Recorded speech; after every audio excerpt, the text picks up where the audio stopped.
Hi, CBSE ഇപ്പോൾ പ്രസിദ്ധീകരിച്ചിട്ടുള്ള sample question പേപ്പറിൽ industrial policy resolution of 1956 കുറിച്ച് ഒരു ക്വസ്റ്റ്യൻ ഉണ്ട്. ചോദ്യം ഇവിടെ നൽകിയിട്ടുണ്ട്. ഉത്തരം നമുക്ക് ഡിസ്കസ് ചെയ്യാം. സ്വാഗതം സോഷ്യൽ സയൻസ് പാഠശാലയിലേക്ക്. Industrial policy resolution in 1956 was introduced with 2 objectives. രണ്ട് ലക്ഷ്യങ്ങൾ, രണ്ട് എയിംസ് മനസ്സിൽ കണ്ടുകൊണ്ടാണ് 1956 ഇൻഡസ്ട്രിയൽ പോളിസി റെസൊല്യൂഷൻ ഗവൺമെൻറ് കൊണ്ടുവന്നത്.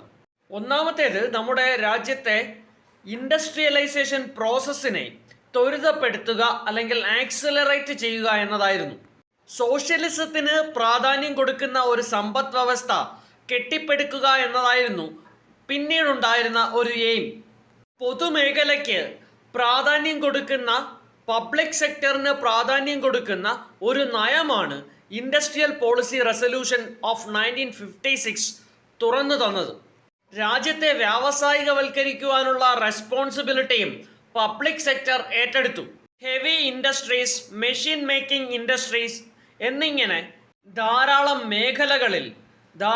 വ്യാവസായിക മേഖലകളിൽ ഗവൺമെൻറ് നിക്ഷേപം നടത്തി. 1956 വ്യാവസായിക നയം അഥവാ ഇൻഡസ്ട്രിയൽ പോളിസി റെസൊല്യൂഷൻ രാജ്യത്തെ വ്യവസായങ്ങളെ 3 മേഖലകളായി ക്ലാസിഫൈ ചെയ്തു.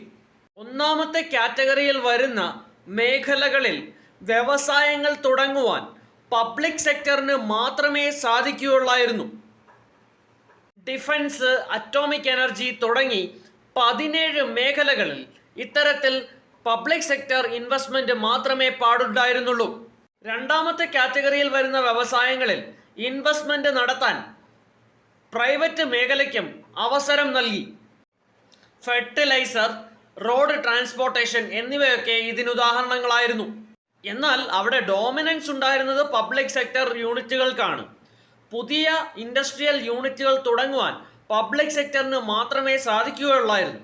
മൂന്നാമത്തെ കാറ്റഗറിയിൽ വരുന്ന വ്യവസായങ്ങളിൽ പ്രൈവറ്റ് സെക്ടറിന് ഇൻവെസ്റ്റ്മെന്റ് നടത്താം, പക്ഷേ ശക്തമായ ഗവൺമെൻറ് നിയന്ത്രണങ്ങൾക്ക് വിധേയമായിരിക്കും. അത് ലൈസൻസിങ് നിർബന്ധമാണ്. 1956 ഇൻഡസ്ട്രിയൽ പോളിസി റെസൊല്യൂഷൻ ഹെവി ഇൻഡസ്ട്രീസിനെ പ്രൊമോട്ട് ചെയ്തു, പബ്ലിക് സെക്ടറിനെ ശക്തിപ്പെടുത്തി.